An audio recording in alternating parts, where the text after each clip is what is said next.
Officials in Ukraine say dozens of people, including children, are wounded after Russia launched a series of missiles over Kharkiv.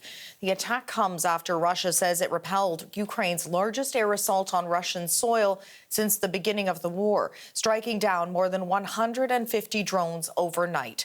Julia Chapman has the details from London. The massive drone attack Russia has accused Ukraine of carrying out appears to have been heavily targeting energy infrastructure.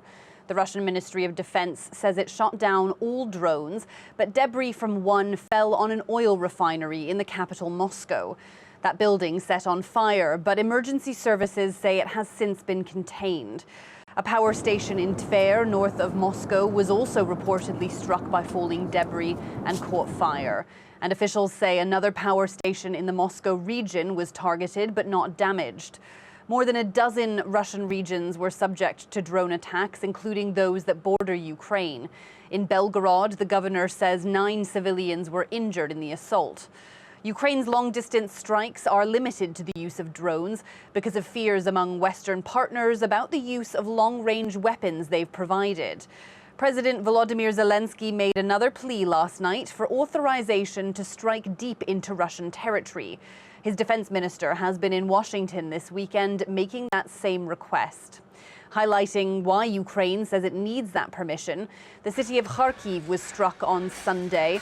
The governor of the region says a sports complex and a shopping center were among the buildings damaged when 10 missiles were launched by Russia, injuring dozens of people. Kharkiv has come under intense fire in recent days.